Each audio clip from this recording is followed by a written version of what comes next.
자, 지금부터는 이제 교과서 외부 지문에 대한 내용이죠. 그렇죠? 첫 번째 작품이 풀벌레 소리 가득 차 있었다부터 한번 살펴보도록 합시다. 준비됐습니까? 예스. 네, 이것도 역시 우리가 내신이니까 정리를 하고 들어가 보도록 합시다.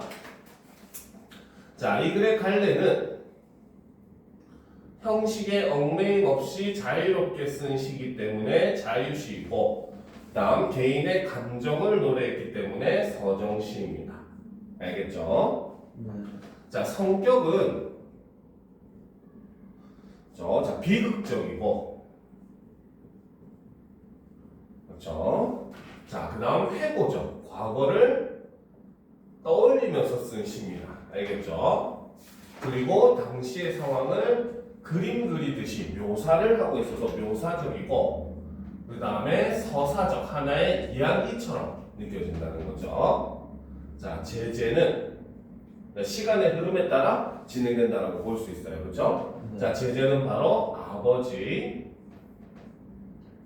죽음입니다. 주제는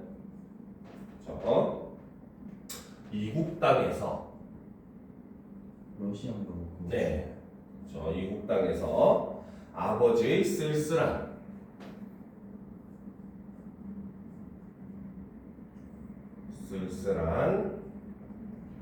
임종을 지켜야 했던 비통함, 요거를 담고 있고, 특징은 첫 번째로 자, 절제된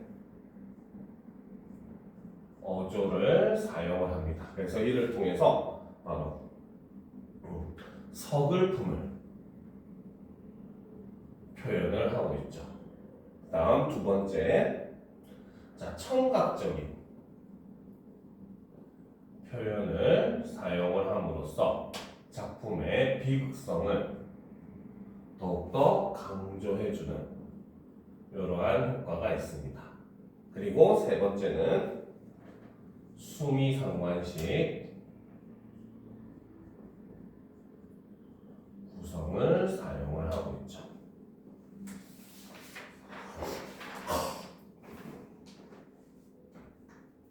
됐습니까? 자, 그러면 이런 걸 염두에 두면서 보도록 합시다. 자, 아까도 얘기했지만 이 시는 바로 백석의 시와 이호각의 시는 굉장히 좀 유사한 면을 보입니다. 알겠죠? 바로 일제강점기 그 가족 공동체 해체 현상에 대해서 시를 썼다는 점에서 백석 시인과 이호각 시인은 굉장히 유사한 시 형태를 보여요. 알겠죠? 하지만 두 사람의 시풍은 어마어마한 또 차이가 있습니다. 알겠습니까? 바로 뭐냐면 백석의 시 같은 경우는 기본적으로 이제 일제강점기 때 가족 공동체 현상을 베이스로 하고, 그렇기 때문에 그로 인해서 현실을 드러내고 현실의 힘겨움을 나타낼 때 그러한 그 현상을 사용을 합니다. 하지만 백석 시는 그거에서 끝나는 게 아니라 그래도 마지막에는 현실을 극복하겠다는 의지, 혹은 자신의 그 뭐 미래에 대한 혹은 이런 것에 대한 긍정적 인식, 이런 것들이 담겨 있는 게 백석 시의 특징이라면, 이영학 씨는 그러한 현실을 그리면서 그것을 굉장히 비극적으로 마무리한다는 게 굉장히 큰 차이점이라고 볼 수 있어요. 그러니까 미래에 대한 그런 긍정적 인식이 드러나지 않는 게 이영학 씨의 가장 큰 특징이다라고 볼 수가 있습니다. 알겠습니까? 그리고 또 이제 이 이영학 씨 같은 경우는 이제 좀 굉장히 구체적인 지명들이 등장을 하거든요. 이런 점은 이제 모의고사에 나왔던 남신이주 유동 박시봉방하고 좀 유사한 모습을 보이죠. 그래서 그 시의 제목에 나오는 남신이주 유동이라고 하는 것이 실제 지명 이름이거든요. 그래서 그 시를 나중에 설명을 할 텐데, 이 시는 제목 자체가 우리가 편지에 쓰는 일종의 주소 형식으로 되어 있는 시입니다. 알겠습니까? 그래서 그러한 면처럼 이제 구체적인 지명이 등장한다는 점도 공통점이다라고 볼 수가 있기는 해요. 알겠죠? 네. 자, 그러면 이제 보도록 합시다. 우리 집도 아니고 일갓집도 아닌 집, 고향은 더더욱 아닌 곳에서라는 거지, 그치? 자, 꺽쇠로 표시합시다. 자, 여기서 지금 우리가 일단 사용된 표현법을 보게 되면은 바로 점층법이라고 볼 수가 있습니다. 그렇죠? 네. 자, 그래서 이 점층법을 사용을 함으로써 바로 화자의 처지를 부각시켜주는 그러한 역할을 하죠. 즉 바로 뭐다? 아버지가 눈을 감은 곳이 멀고 먼 다향임을 의미하는 것이고, 그쵸? 일종의 일제강점기 가족 공동체 해체 플러스 유랑의 삶을 이런 식으로 표현을 하고 있다는 거죠. 알겠습니까? 자, 그래서 우리 집도 아니고 일갓집도 아닌 집, 고향은 더더욱 아닌 곳에서 아버지 침상 없는 최후의 밤은 풀벌레 소리 가득 차 있었다라는 거죠. 자, 여기서 이제 이 아버지라고 하는 존재가 지금 시적 화자가 바라보고 있는 시적 대상이 되는 것이고, 그렇죠? 자, 근데 그 아버지가 그 최후의 밤을 맞이한 곳이 어디다? 침상조차도 없는 곳에서 맞이한 최후의 밤이라는 거죠. 알겠죠? 그쵸? 말 그대로 뭡니까? 제대로 된 집 자체도 아니라는 의미로 볼 수가 있는 겁니다. 그쵸? 그렇기 때문에 여기서는 바로 뭐다? 아버지는 누추한 곳에서 맞이한 죽음의 모습을 이렇게 묘사를 하고 있다는 거죠. 그래서 이를 통해서 바로 뭐다? 비극성을 고조시켜주고 있더라는 거죠. 그러니까 그 마지막에 이제 죽음을 맞이하는 그 상황에서조차 제대로 된 그 뭡니까? 안식처가 없었다는 겁니다. 알겠죠? 그래서 그 침상 없는 최후의 밤은 풀벌레 소리 가득 차 있었다라는 거죠. 그죠? 자, 이것은 바로 뭐다? 바로 청각적 이미지를 사용을 하는 것이고, 알겠습니까? 근데 사실 솔직하게 얘기하면 얘는 약간 반어적인 성격을 띠는 그런 표현입니다. 알겠습니까? 왜 반어적이에요? 왜 반어적일까? 풀벌레 소리 가득 차 있었다. 침상 없는 최고가. 이 두 개 분위기가 좀 다른가요? 아니요, 그렇게 하지 않습니다. 반어는 상황과의 모순이잖아, 그렇지? 네. 물론 뭐 반어법이라고 우리가 얘기할 수는 없어요, 알겠죠? 근데 사실 이 표현 자체는 사실 바로 뭐냐면 아버지의 죽음을 슬퍼해줄 사람이 없었다는 것을 거꾸로 표현한 겁니다. 알겠습니까? 자, 우리 지우는 시골집에 가본 적 있어요? 있죠. 그렇지, 시골집에 가서 그렇지 가만히 있으면은 뭡니까? 평소에 가족들이랑 얘기하고 TV 보고 할 때는 괜찮아. 그치? 근데 사람들이 이제 TV 끄고 이제 자려고 잠자리 놓고 불도 다 끄면서 잠자리에 누우면은 그때 풀벌레 소리가 굉장히 막 크게 들리잖아. 그치? 즉 그 말은 뭐다? 아버지의 죽음의 장소가 지금 굉장히 사실은 고요하다는 걸 거꾸로 표현하는 겁니다. 무슨 말인지 알겠습니까? 즉 이거는 바로 뭐다? 바로 비극적 상황. 즉 바로 뭐다? 아버지 죽음을 슬퍼해줄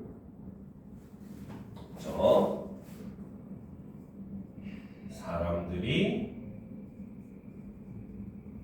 없는 현실이라는 거죠. 그렇죠? 그래서 그 비극적 상황과 연관성이 있는 청각적 이미지인 겁니다. 무슨 말인지 알겠습니까? 그러니까 실제로 이거는 거꾸로 표현한 거예요. 굉장히 고요하다는 것을 거꾸로 이제 풀벌레 소리가 가득하다라고 표현을 한 겁니다. 무슨 말인지 알겠습니까? 자, 그러면 다음 연으로 가보도록 합시다. 자, 노력을 다니면서까지, 그쵸? 여기서 말하는 이 노령이 바로 뭐다? 러시아. 그쵸? 러시아죠. 지금의 러시아입니다.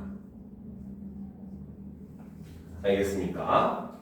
자, 이용하기 시 중에 이런 시가 있어요. 우라지오 가까운 항구에서는 이라는 시가 있거든요. 알겠죠? 여기서 우라지오도 바로 뭐냐면 러시아의 블라디보스톡에 있는 항구 이름입니다. 항구 도시 이름이에요. 알겠습니까? 그래서 이렇게 그 구체적으로 실제로 보면 이용하기 이런 걸 통해서 우리는 러시아 지역까지 유람을 할 수밖에 없었던 그런 삶을 살았다라는 걸 유추해 볼 수 있다는 거죠. 알겠죠? 그래서 노령을 다니면서까지 애써 잘해온, 즉 고생해서 키운 아들과 딸에게, 그쵸? 자, 그래서 이런 걸 통해서 우리는 바로 뭐다? 바로 여기서 자식들이라고 하는 것은 바로 뭐다? 아버지가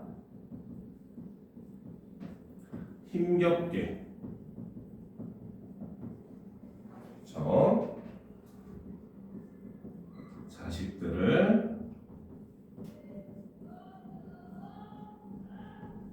키웠다는 거죠.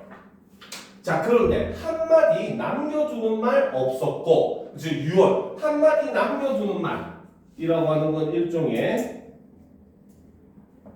유언이라고 볼 수 있고, 이 남겨두는 말이 없었다라고 하는 것은 일종의 바로 뭐다? 아버지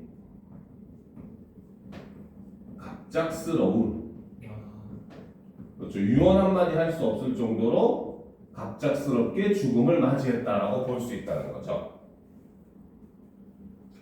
알겠습니까? 그래서 유언도 없었고 아무울만의 파선도, 자 여기서 아무울만도 역시 러시아의 지명입니다. 머시기 많이 먹은 건 바다예요. 바닷가라고 볼 수 있겠죠. 그렇죠?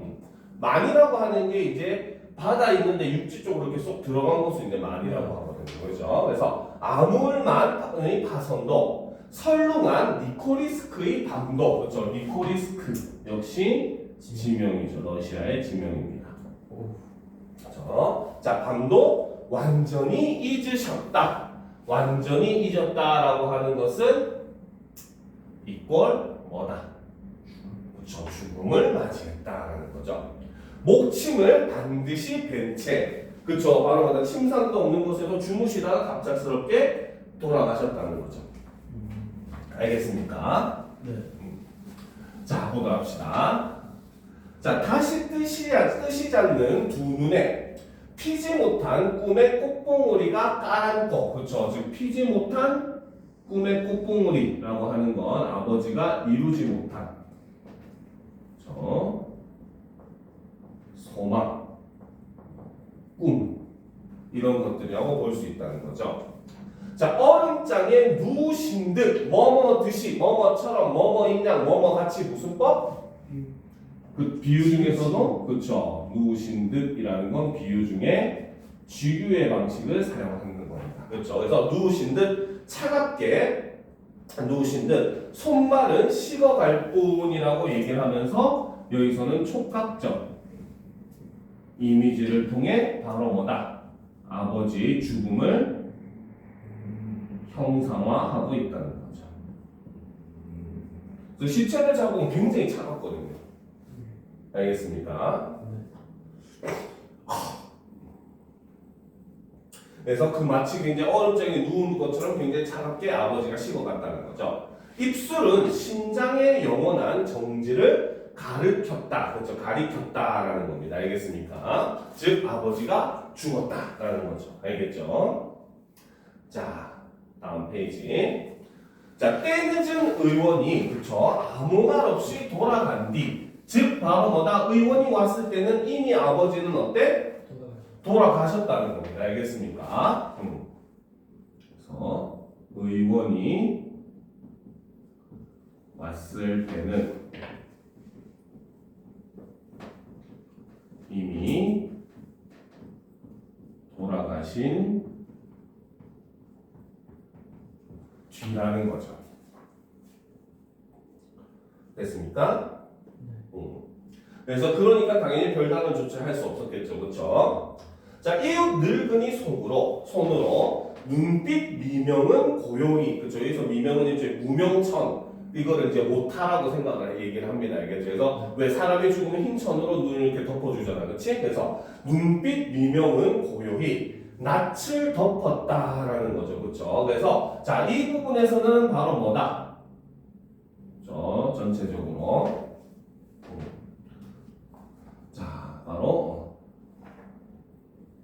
감정의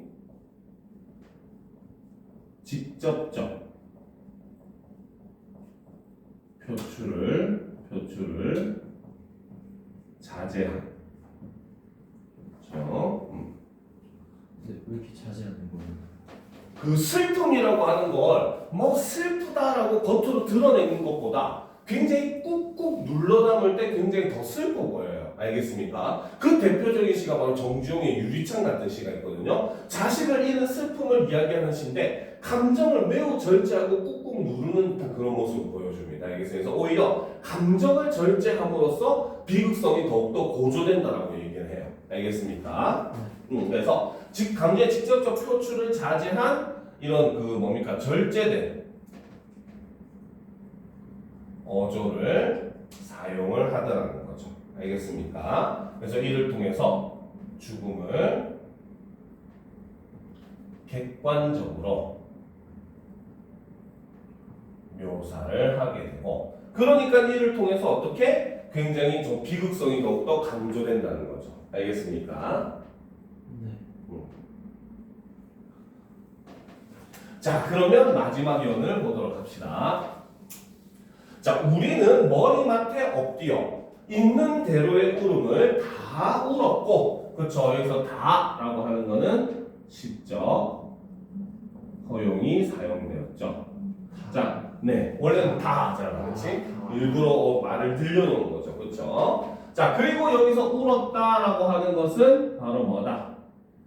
아버지를 잃은 슬픔이 이렇게 드러난다는 거죠. 자, 그래서 아버지의 침상 없는 최후의 밤은 풀벌레 소리 가득 차 있었다라는 거죠. 그래서 여기서 얘기하는 바로 이 풀벌레 소리라고 하는 것은 그렇죠. 바로 뭐다? 바로 객관적 상관물로 볼 수 있고, 이것은 바로 뭐다? 가족의 통곡을 환기한다. 일종의 가족들이 이제 우는 모습을 이렇게 형상화했다라고 볼 수도 있다는 겁니다. 알겠습니까? 그죠? 자, 그리고 요 마지막 두 줄은 바로 뭐다? 바로 수미상관 구조를 사용을 하고 있다는 거죠. 됐습니까? 네. 자, 그래서 이제 바로 뭐다? 우리나라를 떠나가지고 이렇게 러시아까지 떠돌다가 이 먼 타국 땅에서 비극적인 죽음을 맞이했던 아버지의 그런 마지막의 모습을 회상하면서 쓴 시가 바로 이 풀벌레 소리 가득 차 있었다라고 하는 작품이고, 그렇기 때문에 이 속에서는 바로 일제강점기 당시에 우리 민족이 겪을 수밖에 없었던 고통, 바로 가족 공동체가 뿔뿔이 흩어져서 삶의 터전을 잃고 유랑하는 삶을 살 수밖에 없었던 그런 시대의 모습을 담고 있는 작품이다. 그런 면에서 아까 얘기했던 그 교과서에 나오는 수라라고 하는 신화, 그렇죠? 혹은 이제 모의고사에 나왔던 남신의주 유동 박시봉방이라고 하는 시와 굉장히 유사한 모습을 보이고, 그렇기 때문에 우리는 이 남신의주 유동 박시봉방하고 비교하는 문제가 굉장히 잘 나올 수가 있다라고 볼 수 있습니다. 알겠습니까? 네. 자, 그럼 이제 모의고사 작품이죠. 연두에 울다 보도록 합시다. 역시 정리부터 해보도록 합시다. 자, 이 글의 갈래는 당연히 형식에 얽매임 없이 썼기 때문에 자유시이고, 개인의 감정을 노래했기 때문에 서정시이죠.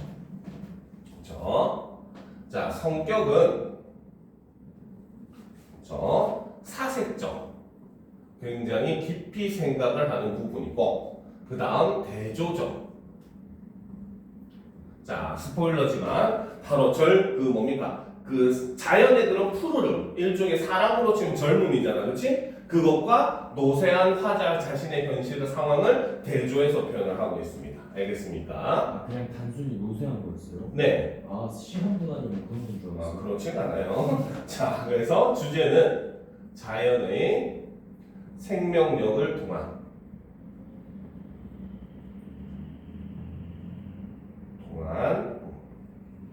내면의 회복 의지가 드러나는 거죠. 알겠습니까? 오히려 주제적인 면에서는 이 작품이 남신의주 유동박씨공방과 굉장히 유사합니다. 알겠습니까? 내면의 회복이지. 네. 특징은 자, 첫 번째로 자, 감각적 이미지를 활용을 하죠. 그래서 이를 통해서 화자가 느끼는 바를 효과적으로 전달을 합니다. 자, 그리고 두 번째는 서리법을 사용을 함으로써 화자의 생각을 강조하고 있고, 세 번째로 명사로 시행을 마무리하는 부분들이 있죠. 그래서 이를 통해서 여운을 형성하고 있습니다. 그리고 마지막 네 번째, 바로 상징적인 색채 이미지를 사용을 합니다. 알겠습니까? 다 적었어요? 아, 상징적인 색채 안 적었네.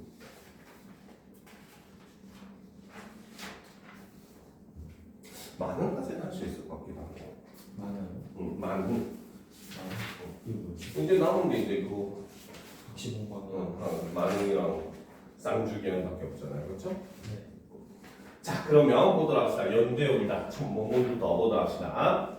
자, 떨리는 손으로 풀 죽은 김밥을 입에 쑤셔 넣고 있는 동안에도, 그렇죠? 자, 여기서는 지금 바로 뭐다? 바로 투병 중인 화자의 무기력한 모습이 이렇게 드러납니다. 알겠습니까? 네. 자, 그래서 동안에도 기차는 여름 들판을 내 눈에 밀어 넣었다라는 거죠, 그렇죠? 자, 여기서 이 기차라고 하는 공간, 그렇죠? 자, 요 기차라고 하는 공간은 바로 화자가 자신의 내면을 바라보고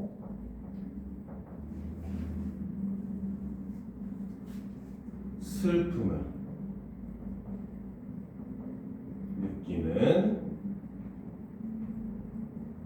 공간이자, 그렇죠?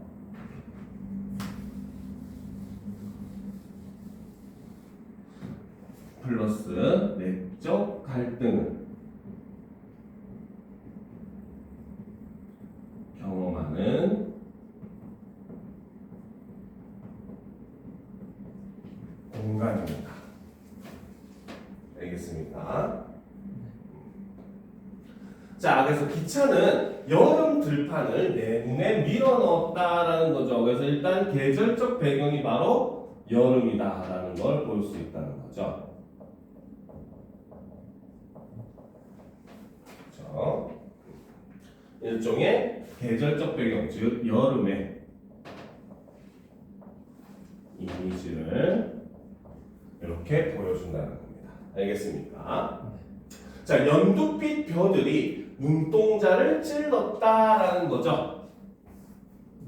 그렇죠? 자, 여기서는 지금 감각적 이미지를 사용을 하고 있습니다. 알겠습니까? 자, 그런데 이제 이거는 한편으로는 우리가 공감각적 이미지로 볼 수가 있어요. 알겠습니까?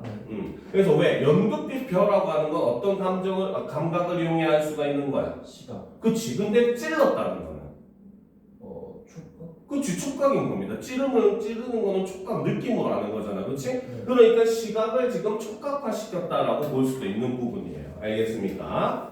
네. 자, 그래서 지금 이 감각적 이미지를 사용해서 사실은 바로 뭐다? 화자는 지금 기차 안에서 지금 기차를 타고 달리면서 연두빛 벼들이 쫙 펼쳐져 있는 여름의 지금 논을 지금 바라보고 있다라고 볼 수 있다는 거죠. 알겠습니까? 네. 자, 들판은 왜 저리도 푸른가라는 거죠. 그렇죠? 자, 여기서는 지금 서리법을 사용을 하고 있습니다. 알겠습니까? 알겠죠? 네. 자, 그래서 여기서 주목할 거는 바로 뭐다? 사실은 푸른 들판과 그죠? 바로 노쇠한 화자는 서로 대조가 되고 있는 상황이라는 거죠. 알겠습니까? 자, 그래서 이제 이를 통해서 바로 뭐다? 화자는 들판의 푸른 생명력에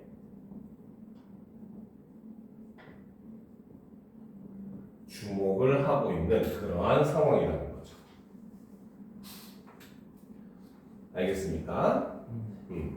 자, 아니다. 푸르다는 말은 적당치 않다. 초록은 동색이라지만 같은 색이라지만 그렇죠? 제가 떼뜨면 좀 적어볼게요.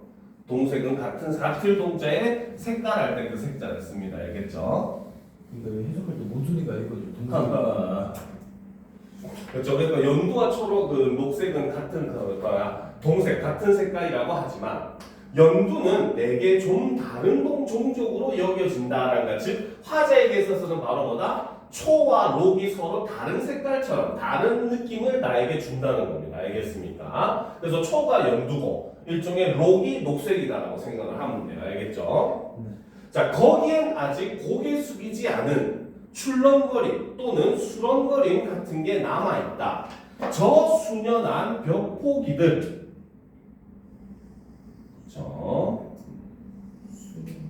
수년하다는 게 밑에 뜻이 나와 있잖아. 다른 것이 조금도 섞이지 않은 온전한, 순수한 이런 의미로 볼 수 있으면 보면 됩니다. 알겠습니까?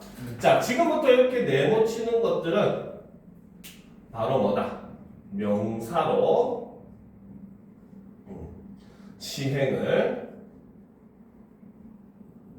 마무리를 한 그런 부분이고 이를 통해서 여운을 형성해 준다 라고 볼 수 있다는 거죠.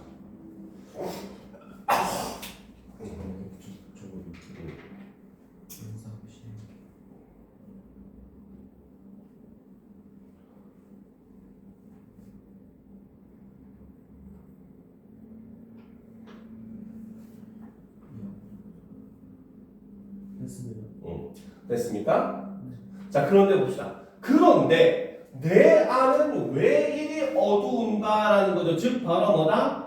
저 수년한 벽포기의 모습과 내 안은 서로 같다 다르다. 너무 다르다. 그치, 다르다는 겁니다. 그렇죠? 여기서 바로 대조적으로 제시를 하고 있다는 거죠. 즉 어두움과 바로 뭐다? 연두색이라고 하는 색채 이미지를 대조적으로 제시를 하고 있는 겁니다. 알겠습니까?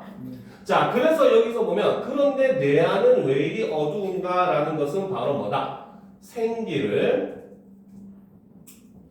잃은, 그렇죠? 화자 자신의 상황을 절망적으로 인식을 하더라는 거죠. 알겠습니까? 자, 여기서는 그래서 바로 뭐다? 늙고 병든, 그렇죠? 화자의 어두운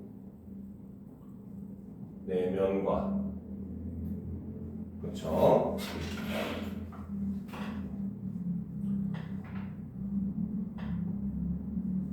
연두빛, 그렇죠?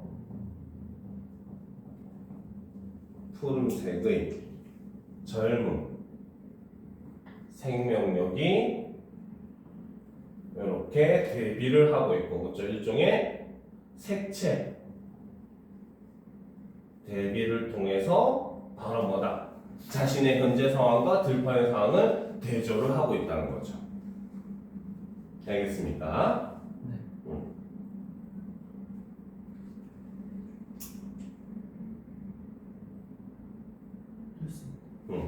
자, 그래서 나를 빛바래게 하려고 쏟아지는 저 햇빛도, 그렇죠? 그러면 이 햇빛이라고 하는 존재가 어때? 나를 지금 어떻게 빛바래게 하려고 쏟아지는 거잖아, 그렇지? 네. 그러니까 바로 이것은 화자를, 그렇죠?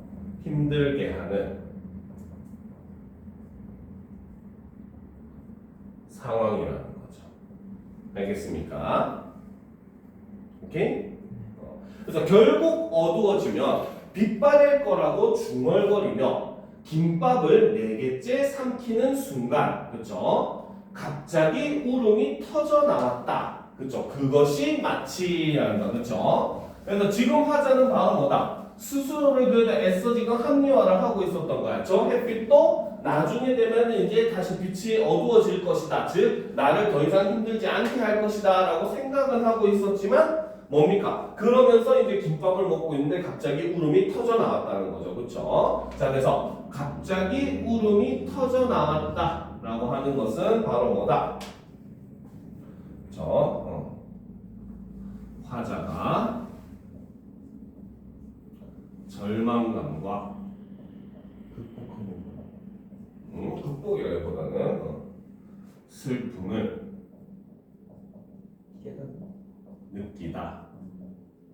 느끼다가, 그렇죠? 생명력에 대한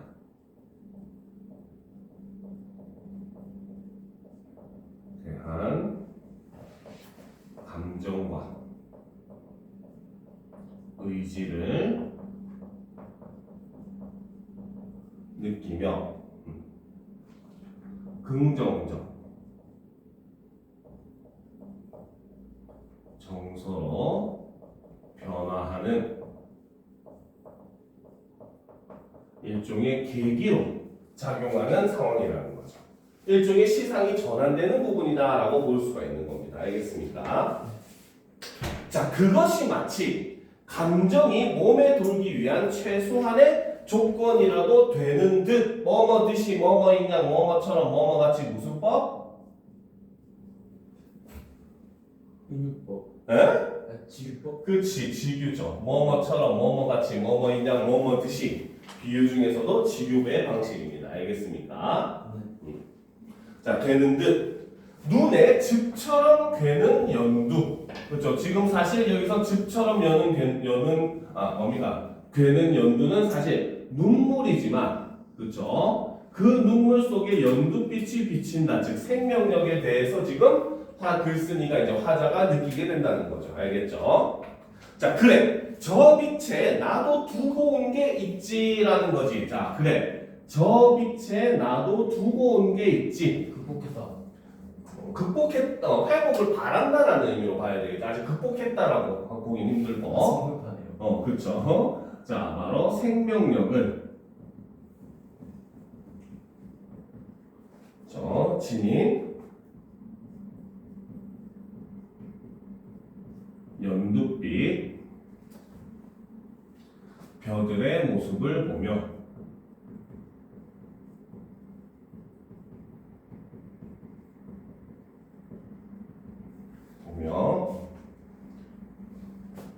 화자가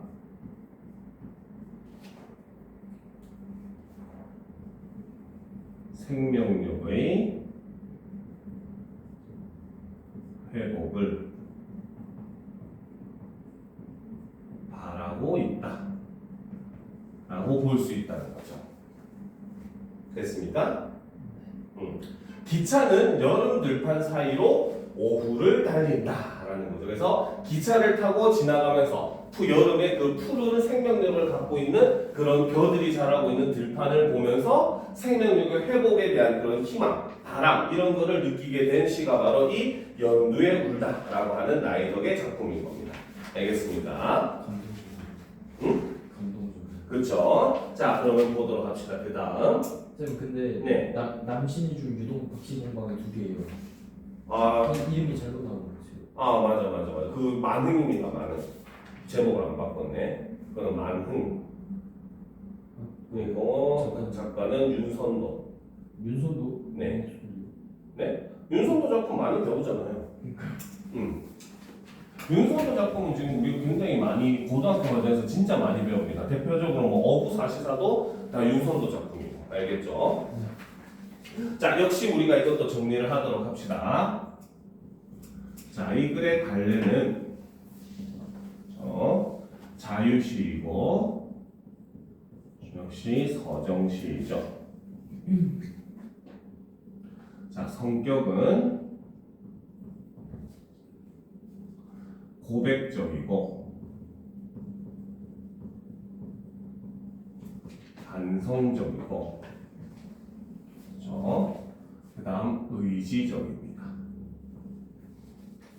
알겠습니다. 자, 주제는 무기력한 삶에 대한 반성과 새로운 삶에 대한 의지죠. 자, 특징은 첫 번째, 편지의 형식을 사용을 합니다. 알겠습니까? 자, 이를 통해서 타자 자신의 근황을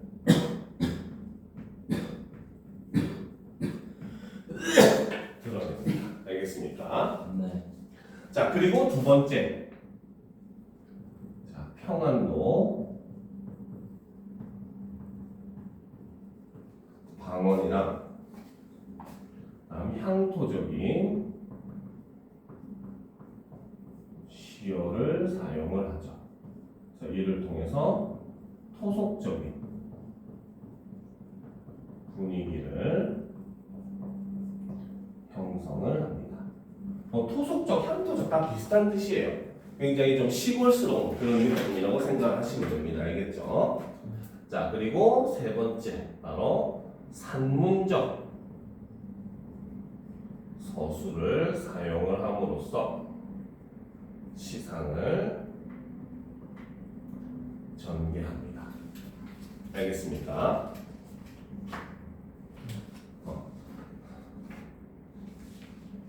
알겠죠?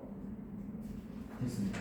아마 이번 시험에서 가장 예상되는 방식이 바로 아까 있었던 연두에 울다, 그 다음에 이 남신유주 유동 박씨봉방, 그 다음에 그 풀벌레 소리 가득 차 있었다. 요 세 작품을 묶어가지고 이거는 수라는 시험 보면 안 들어가잖아, 그지? 들어갈걸요? 안 들어가는 걸로 봤었는데. 잠깐만요.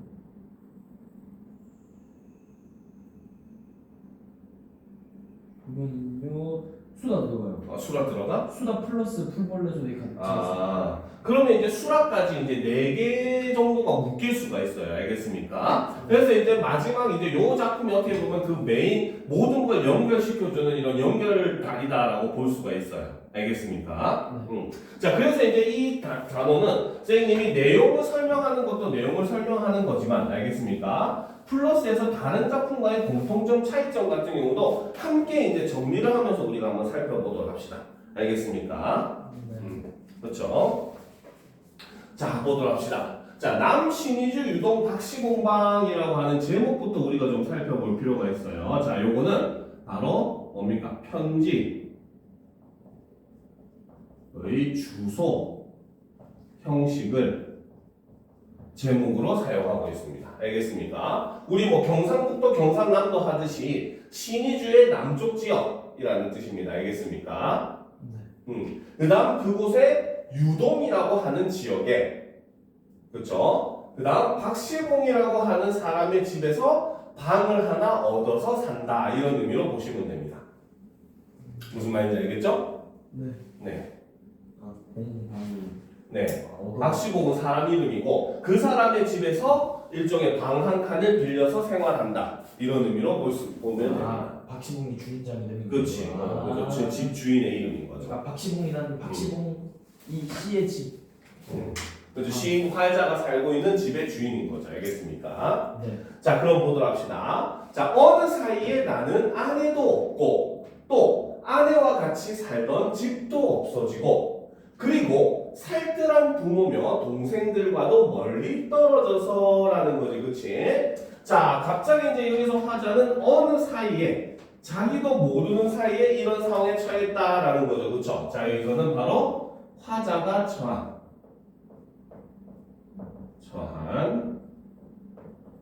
운명적 상황을 압축적으로 제시를 하더라는 거죠. 즉 내가 원해서 그런 게 아니라는 겁니다. 알겠습니까? 자, 그런데 지금 여기서 보면 바로 뭐다? 어느 사이에부터 그리고 살뜰한 부모며 동생들과도 멀리 떨어져서라는 거죠. 그렇죠? 자, 여기서 우리는 바로 뭐다? 화자의 처지를 알 수가 있다는 거죠. 알겠습니까? 네. 그래서 여기서 드러나는 화자의 처지는 바로 뭐다? 가족과 떨어져 타향에서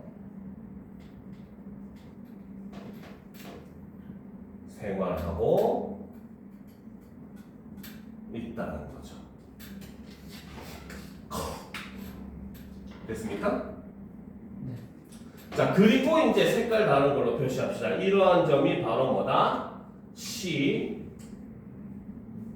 수라의 거미가족. 그쵸? 네. 그 다음에 시, 풀벌레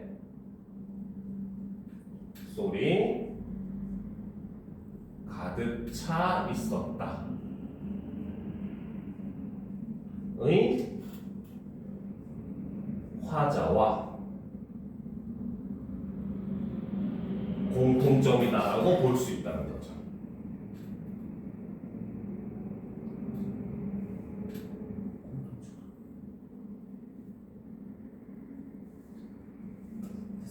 이해가 됩니까? 네. 그렇죠? 자, 그래서 어느 사이에 나는 아내도 없고 또 아내와 같이 살던 집도 없어지고 그리고 살뜰한 부모며 동생들과도 멀리 떨어져서 그 어느 바람 쐬인 쓸쓸한 거리 끝에 헤매이었다라는 거죠. 그렇죠? 자, 여기서 보면 그 어느 바람 쐬인 쓸쓸한 거리 끝에 헤매이었다. 즉 여기서 이제 사실 타향에서 생활한다라고 하는 것은 여기서 드러나기도 합니다. 알겠습니까? 그렇죠? 여기서는 지금 바로 뭐다? 타향에서의 생활이 나타나 있고 자, 그리고 플러스 지금 화자가 있는 거리가 어떻다? 바람이 세고 쓸쓸한 곳이다 라는 거죠. 그렇죠? 네. 즉 바로 뭐다? 현실에 대해서 좋게 본다, 안 좋게 본다. 부정적으로. 그렇죠. 바로 현실에 대한 화자의 부정적 인식도 엿볼 수 있다는 거죠. 자, 됐습니까? 근데 이런 점은 바로 수라, 연두에 울다, 풀벌레 소리 가득 차 있었다, 남신이 유동 박시봉과 모든 시의 공통점이라고 볼 수가 있어요. 알겠습니까? 연두에 울다라고 하는 것도 바로 뭡니까? 햇빛이 자꾸 자기를 바래고 있다라고 해서 현재 힘겨운 상황을 제시를 하고 있었잖아. 그치? 그리고 수라도 역시 바로 뭐야? 차디찬 밤이다라고 얘기하면서 자신에 대한 그런 현실이 굉장히 부정적이고 암울하다라고 얘기를 하고 있었고, 그죠? 네. 풀벌레 소리 가득 차 있었다도 바로 뭐다? 그 노령이라든지 뭐 니코리스크 뭐 이런 러시아 지역으로 유랑하는 삶을 살고 있다라고 하고 아버지도 침상 없는 아버지의 최후의 밤이라고 하면서 이렇게 아버지의 그런 현실에 대해서 부정적으로 지금 바라보고 있다라고 하는 점은 사실 우리가 지금 나왔던 모든 시의 공통점이라고 볼 수가 있다는 겁니다. 알겠습니까? 그래서 이런 점은 바로 뭐다? 바로 모든 시험 범위죠, 그렇죠? 아, 방문객은 빼야 되는데 이렇게 적으면 안 되겠다. 방문객 제외예요. 그렇지. 이렇게 하지 말고 그냥 수라, 그 다음에 풀벌레, 그 다음에 연두에 울다, 그 다음에 남신의주 시들 모두의 공통점이다. 이렇게 볼 수 있다는 거죠. 알겠습니까? 요 부분 현실에 대한 부정적인 시각. 타양에서의 생활은 아니에요. 알겠습니까? 네. 이렇게 표시하면 되겠죠? 네. 됐지? 이렇게. 그렇죠? 됐습니까? 자, 그러면 좀 올려놓고 보도록 합시다. 자, 바로 날도 저물어서 바람은 더욱 세게 불고 추위는 점점 더해 오는데, 즉 화자가 처한 현실이 점점 더 어떻게 되고 있다? 점점 안 좋아지고 있어요. 그렇지, 더 안 좋아지고 있다는 거죠, 그렇죠? 그래서 여기서는 바로 뭐다? 힘겨운 상황의 심화, 더욱더 힘겨운 상황이 지속이 되고 있다는 거죠. 됐습니까? 네. 자, 그래서 더해 오는데 나는, 자, 여기서 나가 바로 시적 화자죠. 그리고 어느 목순의 집, 여기서 얘기하는 어느 목순애가 바로 누구다? 박시봉 씨. 그쵸, 바로 박시공입니다. 알겠습니까? 목순의 집 헌사슬간 한 방에 들어서 쥐는 끝이었다라는 거죠. 알겠습니까? 네.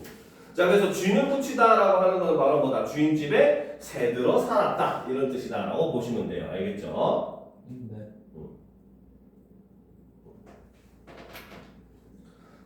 자, 됐습니까? 네. 자, 이리하여 나는 이 습내 나는 춥고 누긋한 방에서, 그쵸? 자, 여기서 보면 지금 화자가 그 기거하고 있는 방이 습내 나고 춥고 굉장히 뭔가 눅눅한, 그쵸? 이런 방이라는 거, 그쵸? 이런 걸 통해서 우리는 화자의 가난한 처지를 엿볼 수가 있겠죠.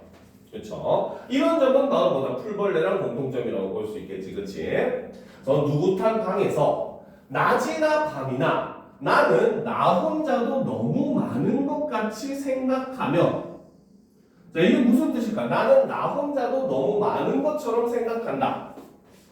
무슨 뜻이겠습니까? 나 하나도 버겁다. 그치, 바로 뭐다?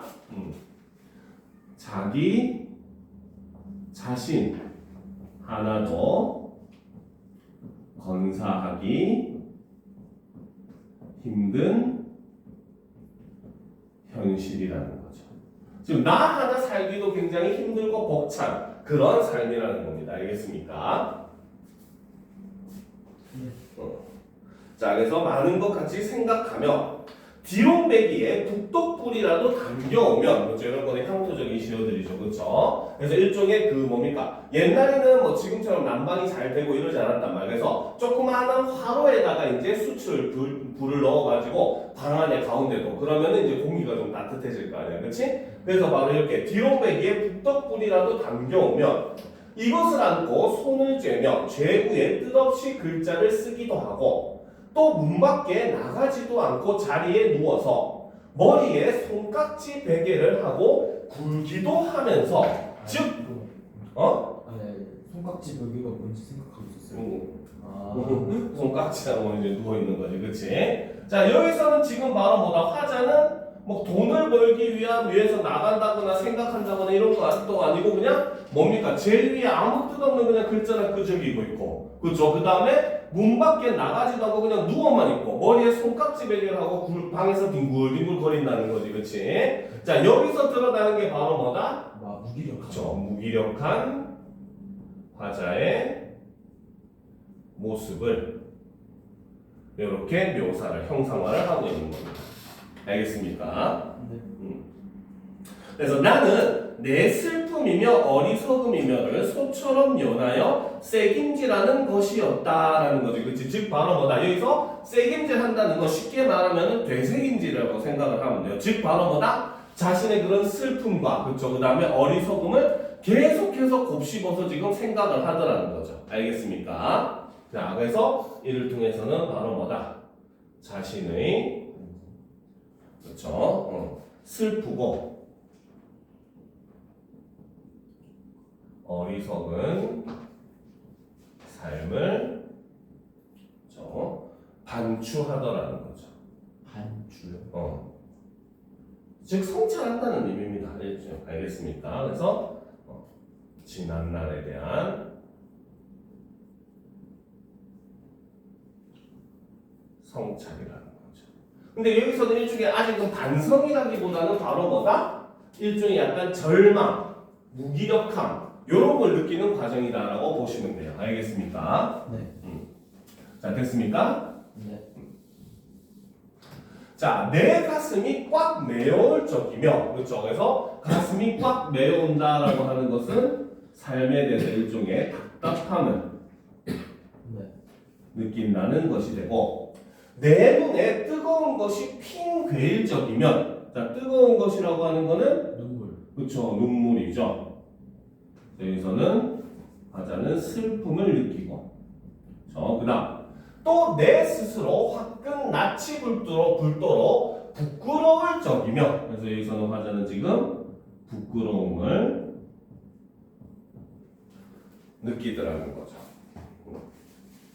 알겠습니까? 그래서 지금 바로 뭐다? 지난날에 대해서 이렇게 생각하니까 화자는 답답함과 슬픔, 부끄러움을 느끼더라는 거. 일종의 바로 성찰의 결과가 되겠죠. 그렇죠? 그래서 그 부끄러울 적이며, 자, 나는 내 슬픔과 어리석음에 물리어 죽을 수밖에 없는 것을 느끼는 것이었다라는 거죠. 즉, 자신의 과거를 떠올릴 때마다 그거를 이겨낼 방도가 생각이 나더라 안 나더라? 절대 안 돼. 그렇죠. 안 나더라는 거죠. 그렇죠. 그래서 여기서 바로 뭐다? 저 바로 삶에 대한 절망감, 다음 체념의 정서, 그렇죠? 다음 지나온 삶에 대한 회한이 최고조에 달하더라는 거죠. 알겠습니까? 네. 자, 근데 봅시다. 그러나, 그쵸? 자, 그러나라고 하니까 앞에 있는 거 뒤에 있는 거 어떻게 이어진다? 반대. 그치. 그러니까 당연히 시상에 전환이 일어나죠. 자, 그런데 이제 그 첫 번째가 바로 뭐다? 잠시 뒤에 나는 고개를 듭니다. 그쵸? 자, 여기서 지금 화자의 태도 변화가 일어나게 되고, 이 태도 변화가 바로 이걸 바로 뭐다? 정서의 변화를 이렇게 형상화하고 있다라고 볼 수 있다는 거죠. 알겠습니까? 알겠죠? 그러니까 바로 뭡니까? 기존에는 아무런 굉장히 무기력한 모습으로 쟤나 바라보고 있고, 그러니까 아래쪽을 바라보는 거 알겠죠? 근데 바로 고개를 드는 행위 자체가 바로 시선이 올라가게 되면서 이를 통해서 사실은 화제의 정서가 변화를 하고 있다는 걸 형상화해 준다는 거죠. 그렇죠? 자, 그래서 그 고개를 들어 허연 문창을 바라보든가 또 눈을 떠서 높은 천장을 쳐다보는 것인데 라는 거지. 그치? 그래서 여기서는 바로 뭐다? 바로 상승적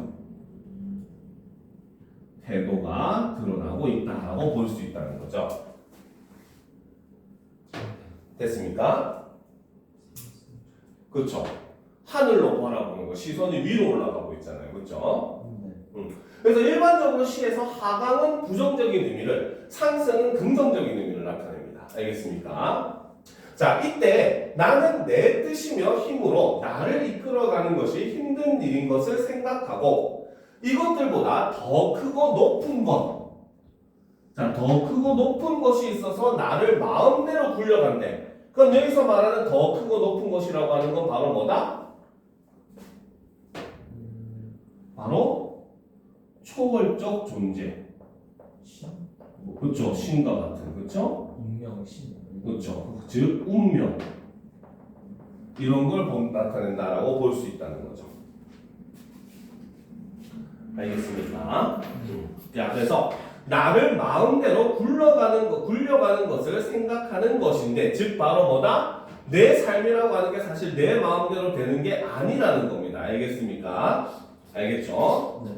자, 그래서 여기서는 바로 뭐다? 나를 마음대로 굴려가는 것을 생각하는 것인데라고 하는 것은, 그렇죠? 여기서는 운명론적 세계관이 나타나고, 하지만 여기서는 운명론적 세계관이라고 해서 이걸 운명이라고 체념하는 게 사실은 아닙니다. 알겠습니까? 그래서 여기서는 바로 겸허하게 운명을 긍정하는 태도로 변화를 하고 있다라고 보는 게 더 알맞은 부분이라는 거죠. 알겠습니까? 네. 자, 이렇게 하여 여러 날이 지나는 동안에, 그렇죠? 올려놓고, 자, 내 어지러운 마음에는 슬픔이며 한탄이며 가라앉을 것은 차츰 앙금이 되어 가라앉고, 즉 내면이 지금 안정되는 것, 즉 모든 이런 감정이나 이런 것들이 점차 사라지고 있는 상태라는 거죠. 그렇죠? 자, 그리고 이제 마지막 외로운 생각만이 드는 때쯤 해서는 이라는 거. 그러면 여기서 외로운 생각이라고 하는 것은 바로 뭐다? 인간 본연의, 그렇죠? 근원적 고독감이라는 거죠. 고독이라고 하는 거는 인간이 어떻게 보면은 본능적으로 근원적으로 느끼는 감정이다라고 많은 시에서 얘기를 합니다. 알겠죠? 그래서 그 가장 대표적인 근거가 바로 불교의 그런 공사상, 공술의 공수고, 빈손으로 와서 빈손으로 가는 것이 인간이기 때문에, 알겠습니까? 인간은 필연적으로 외로움을 느낄 수밖에 없다라고 많은 시에서 얘기를 해요. 알겠죠? 그래서 모든 감정이 차차 다 사라지고 마지막에 남는 게 바로 고독이라는 겁니다. 알겠습니까? 자, 그래서 외로운 생각만이 드는 때쯤 해서는 더러 나주손에 쌀랑쌀랑 싸랑눈이 와서 문창을 치기도 하는 때도 있는데, 나는 이런 저녁에는 화로를 더욱 다가끼며 무릎을 꿇어보며, 그렇죠? 우리는, 그렇죠? 지우는 언제 무릎을 꿇습니까? 땅에 있는 거 줄 때. 줄 때? 무릎을 꿇어? 땅에 있는 거 줄 때? 약간 소파 밑에 들어가거나 특수 상황에. 아, 그런 거 말고, 남자는 무릎 꿇지 않죠. 잘못했을 때 굽는 겁니다. 알겠습니까? 그러니까 무릎을 꿇는다라고 하는 것은 바로 뭐다? 바로 반성적, 성찰적 태도가 드러난다는 거죠. 알겠습니까? 동문서 같은. 응? 동문서 같은. 우리가 왜 그 잘못하면은 저희 무릎 꿇고 손 들고 있어 하잖아, 그렇지? 그러니까 이제 무릎 꿇는 건 반성의 의미라고 볼 수가 있어요. 알겠습니까? 네. 이제 사죄, 죄를 다른 사람한테 용서를 빌 때도 무릎을 꿇잖아요, 그렇죠? 자, 그래서 봅시다. 무릎을 꿇어보며 어느 먼 산 뒷옆에 바우섭에 따로 외로이 서서 어두워 오는데 하이안이 눈을 맞을 바우서피고. 바위, 바우죠. 바위가, 그렇죠? 자, 바위 옆에 이런 뜻입니다. 알겠죠? 자, 근데 이 부분 굉장히 중요합니다. 자, 보도록 합시다. 그래서 바위 옆에 외로이 서서 어두워 오는데 하이안이 눈을 맞을. 자, 여기서 눈이라고 하는 것은 바로 일종의 시련, 고난을 상징한다라고 볼 수가 있어요. 알겠습니까? 그래서 눈을 맞을 그 마른 잎새에는 쌀랑쌀랑 소리도 나며 눈을 맞을 그 드물다는 굵고 정한 갈매나무. 자, 이 갈매나무라고 하는 것은 바로 객관적 상관물이고, 알겠습니까? 자, 이 객관적 상관물은 바로 뭐다?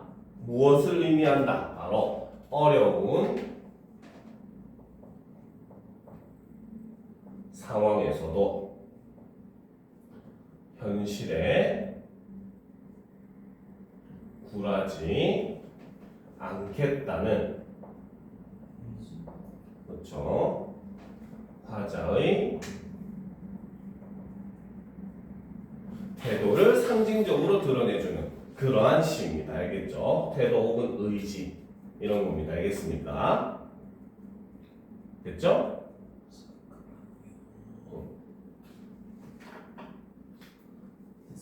자, 그래서 갈매나무라는 나무를 생각하는 것이었다라는 겁니다. 알겠습니까? 자, 그런데 여기서 우리가 학생님 한 가지 질문을 합시다. 네. 알겠죠? 자, 지금 이 화자는 갈매나무를 보고 있을까요? 안 보고 있을까요? 안 보고 있어요. 그쵸. 자, 이거는 바로 화자의 상상입니다. 갈매나무가 무슨 좀 의미가 있는 나무? 그런 건 아닌데, 여기서 지금 이 나무는 바로 뭐냐면 눈을 맞으면서도 꼿꼿이 서 있는 그 일종의 그런 나무를 나타내는 거예요. 알겠습니다. 나뭇잎이 다 떨어지고 추운 겨울에 눈을 맞고 있는 힘겨운 사람에도 불구하고 바로 뭐다? 굽히지 않고 그 상황을 묵묵히 견디고 인내하는 그러한 존재가 바로 갈매라는 나무라는 겁니다. 알겠습니까? 그래서 이 부분은 방금 얘기했듯이 화자의 상상이라는 거죠. 즉 바로 뭐다? 화자는 갈매나무를 보고 있는 것이 아니라는 겁니다. 알겠습니까? 그래서 가장 1차원적인 굉장히 뭡니까? 치졸한 그런 유형의 문제로서 위시에 대한 설명으로 옳은 것은 틀린 것은 해가지고 선지로 뭐가 나오냐면 화자는 갈매나무를 바라보며 뭡니까? 현실을 극복하겠다는 의지를 다지고 있다. 이러면 틀린 선지가 되는 거예요. 알겠죠? 보고 있는 게 아니라는 겁니다. 알겠습니까? 자, 그런데 사실 이 부분이 중요한 이유는 따로 있어요. 특히나 이번 시험 범위 때문에 이 부분이 중요한 이유가 따로 발생을 하게 됩니다. 알겠습니까? 자, 이 부분은 바로 뭐다? 자, 첫 번째로 우리가 봐둬야 될 게, 그쵸? 바로 시 연두와 공통점이죠. 그렇죠? 그것은 바로 뭐다? 현실에 대한 극복 의지, 소망이라고 하는 일종의 긍정적인 의미로 시를 마무리한다는 점은 시 연두와 공통점이 됩니다. 알겠습니까? 하지만 이런 점은 바로 뭐다? 그렇죠? 바로 그 앞에서 배웠던 풀벌레,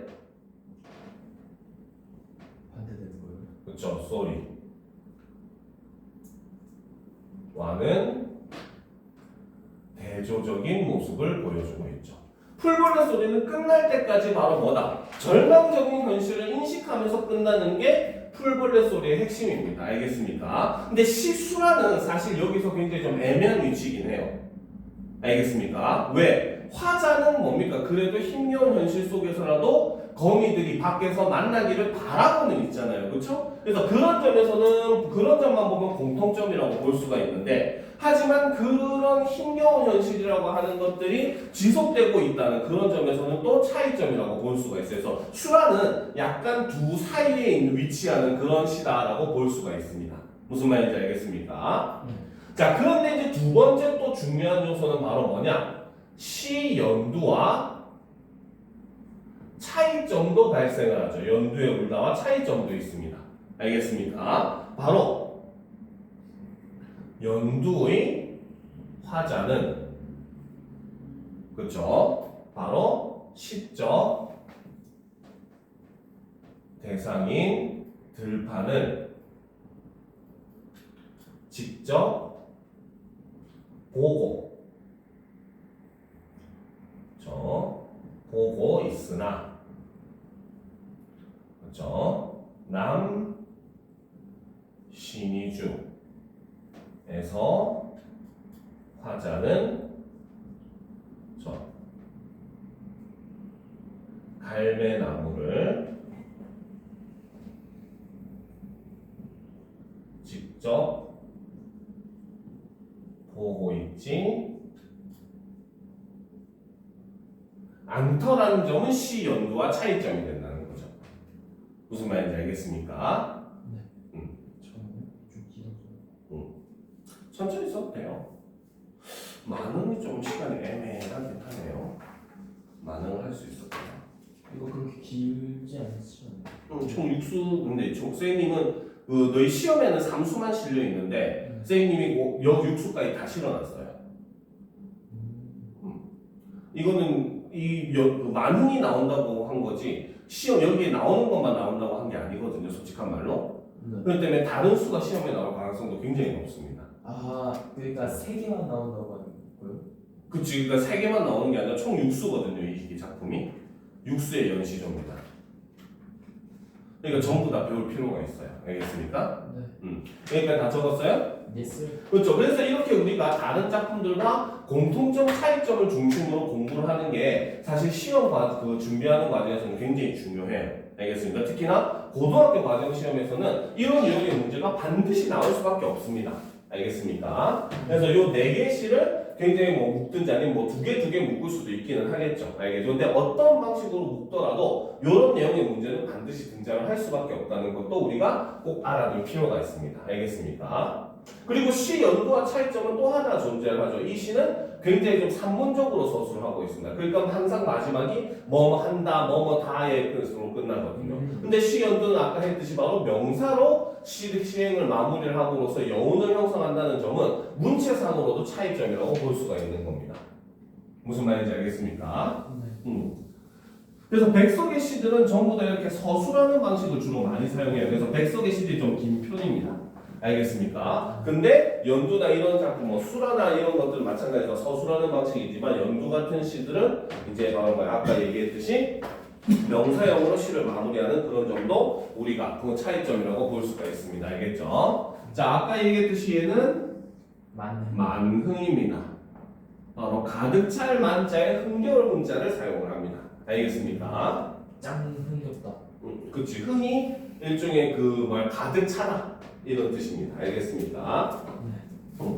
자, 이건 일단 내용, 이 작품은 아까 얘기했듯 윤선도가 쓴 작품이고, 자, 내용을 이제 정리를 해보도록 합시다. 자, 이 글의 갈래는 평시조이고, 다음, 연시조입니다. 총 6수로 이루어진 연시조입니다. 알겠습니까? 자, 성격은 한정가. 자연 속의 놀이는 강호 한정가라고 해도 같은 말이에요. 알겠죠? 그래서 한정가는 바로 자연 속에서, 강호가 자연이거든요. 그래서 자연 속에서 느끼는 한가로운 정취, 이런 의미라고 보시면 됩니다. 알겠습니까? 힐링. 그렇죠. 그 다음에 당연히 그러니까 자연 친화적인 그러한 성격을 띠고 있다는 거죠. 알겠습니까? 자, 주제는 당연히 자연에 묻혀 사는 즐거움을 다루고 있죠. 자, 특징은 첫 번째, 우리말의 묘미를 잘 살려 표현을 하고 있습니다. 자, 그 다음 두 번째, 자연에 묻혀 살며 안빈낙도 안분지족 하는 화자의 태도가 드러나죠. 자, 그리고 마지막 세 번째, 바로 서리적 표현을 사용을 함으로써 그래서 화자의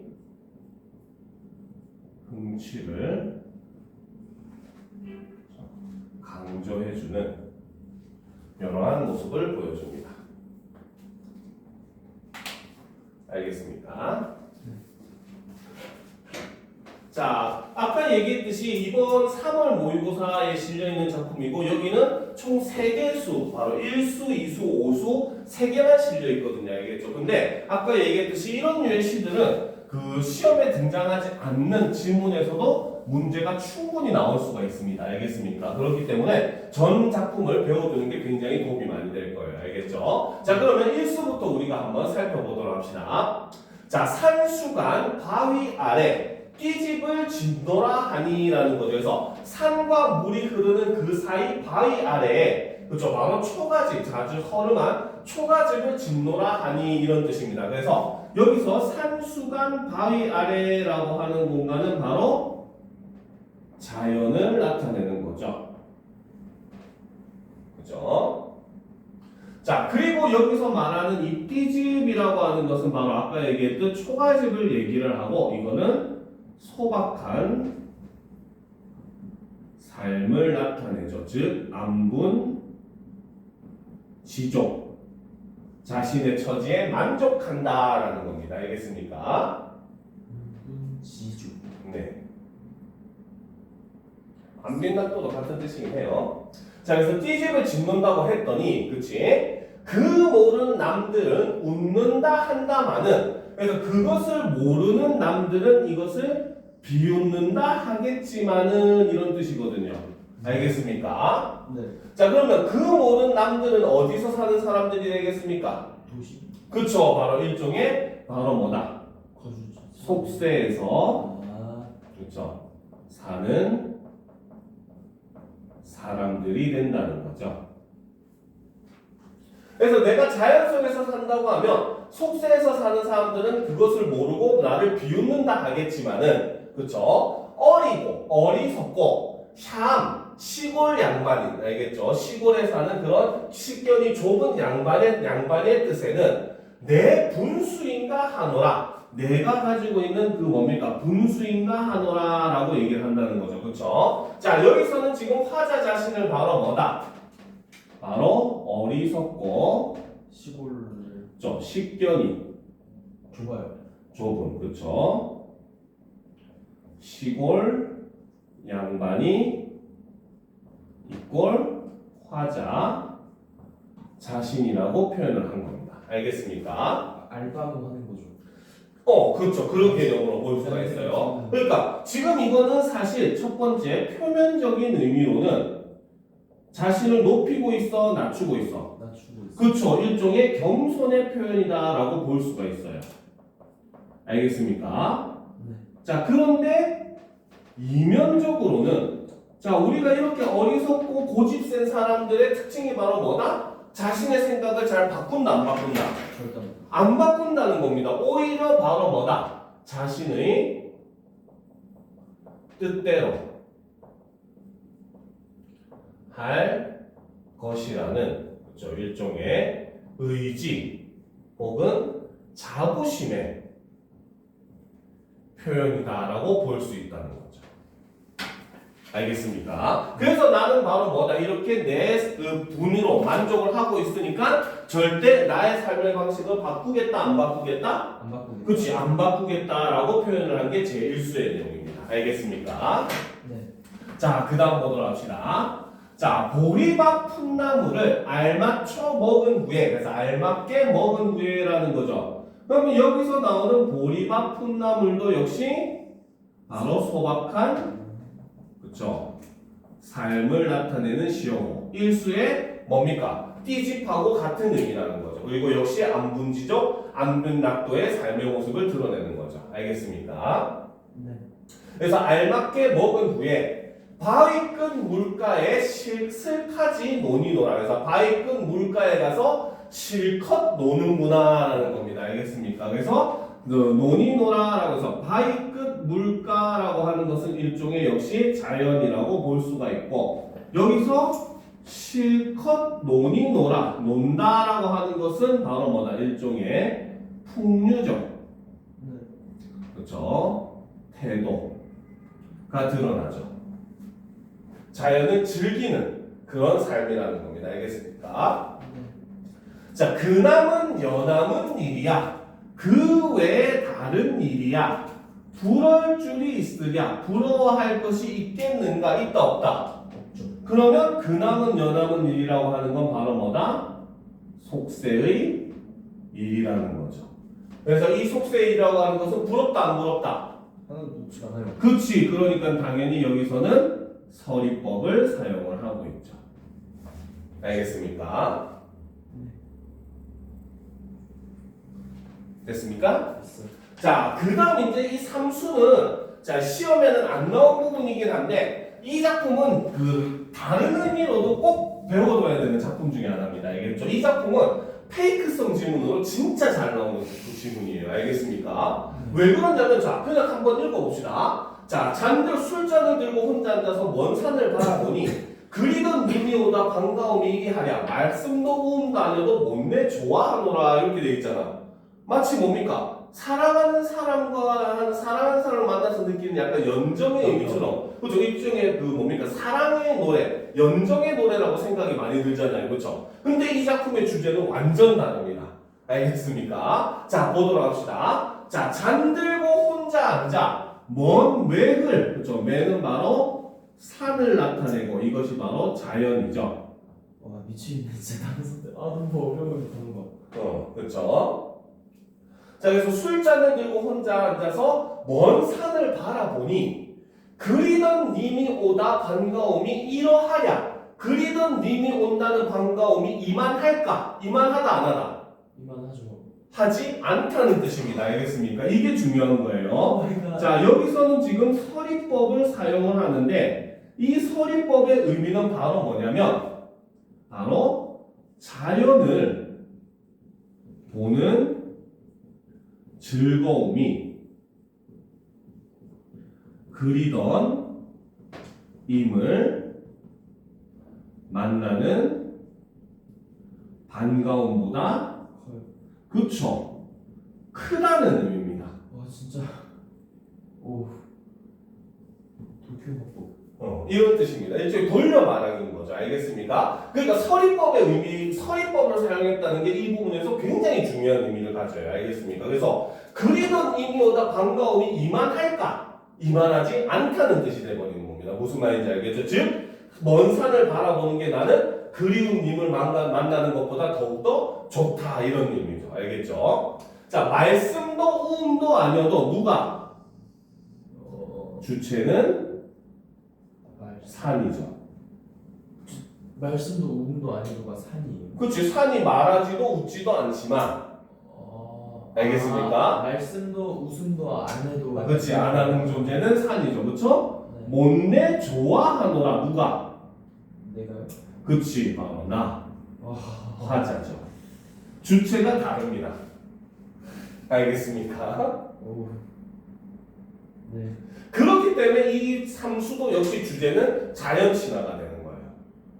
알겠습니다. 그래서 이거는 페이크성으로 진짜 잘 나오는 지문이기 때문에 시험을 떠나서라도 나중에 수능을 준비하는 과정에서도 보기 시로서 굉장히 잘 나오거든요. 알겠습니까? 이 삼수가 특히. 알겠죠? 그러니까 삼수의 의미는 꼭 외워두면은 나중에 모의고사 볼 때도 도움이 많이 될 겁니다. 알겠습니까? 그래서 주제는 무조건 자연 친화다.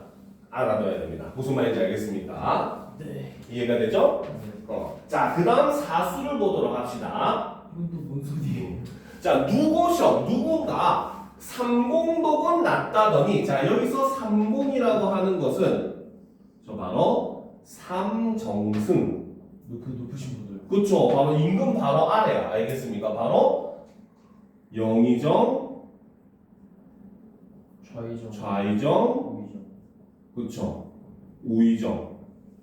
이렇게 보시면 돼요. 알겠습니까? 영의정은 지금으로 치면 국무총리고, 알겠습니까? 좌의정, 우의정은 일종의 각 당의 수령이다 이렇게 보시면 돼요. 알겠죠? 그래서 누가 삼공덕은 낮다 했는데, 그쵸? 그런데 만승이 이만하랴. 만승은 바로 천자, 일종의 황제입니다. 알겠습니까? 자, 근데 만승이 이만할까? 이만하다 못하다?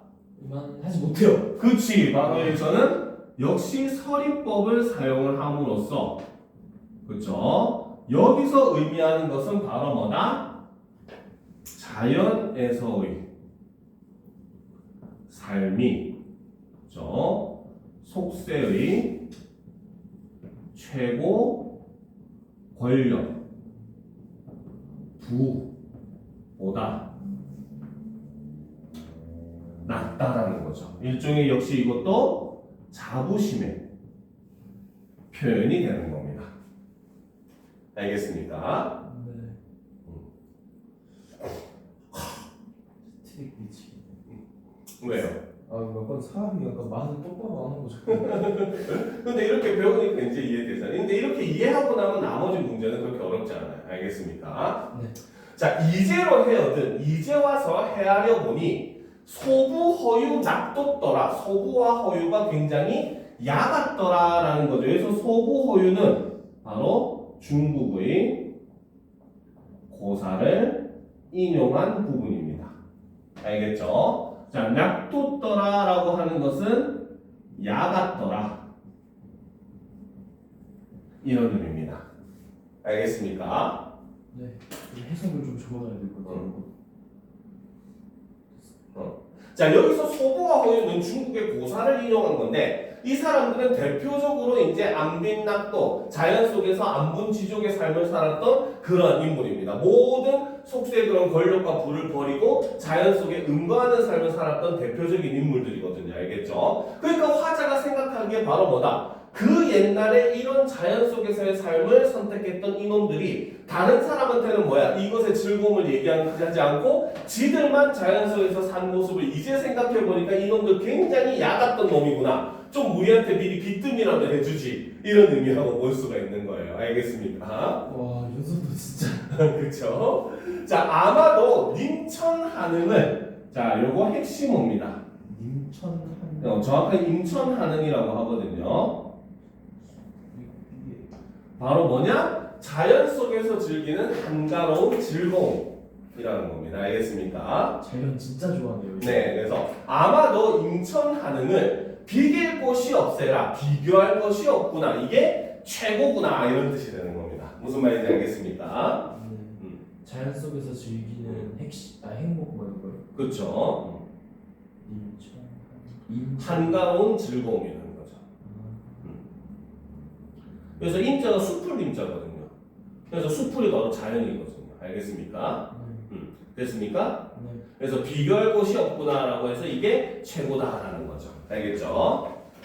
자, 그 다음 제5수 시험에 나왔던 부분이죠. 그렇죠? 네. 자, 보도록 합시다. 자, 내 성이 게으르더니 하늘이. 역시 이것도 역시 화자 자신을 겸손하게 근데 또 아니겠죠? 표현을 하고 있죠. 근데 뭐 이것도 맞다라고 봐도 되고 안 맞다라고 봐도 되고 상관은 없기는 합니다. 네. 알겠습니까? 그렇죠. 그래서 하늘이 알아실사, 하늘이 그것을 알아가지고 인간 만사를 한 일도 아니 맡겨서 인간의 만 가지 일 중에 한 가지도 나한테 맡겼다 안 맡겼다. 안 맡겨요. 그렇죠. 이건 역시 바로 속세의 일종의 권력, 벼슬 이런 것들이라고 볼 수 있겠죠. 그렇죠. 그래서 하나도 맡기지 않고 다만 다툴이 없는 다툴 사람이 없는 강산을 지키라 하시도다라는 거죠. 그래서 이 강산이 바로 자연을 나타내고, 자, 이 자연 속에서 하는 거는 바로 뭐다? 지키라 하셨다. 누가? 이거 하늘? 그치, 바로 주체는 바로 하늘입니다. 즉, 이 말은 바로 뭐다? 자연에서의 우리의 사명? 삶을 뭘로 인식한다? 운명으로 인식을 하더라는 거죠. 하늘이 나에게 준 명령이다. 그러니까 내가 내 운명이다라고 얘기를 한다는 겁니다. 알겠습니까? 그래서 운명으로 인식을 함으로써 일종의 바로 뭐다? 자신의 삶에 대한 당위성을 부여한다. 이렇게 사는 게 당연하다. 이런 의미로 보시면 됩니다.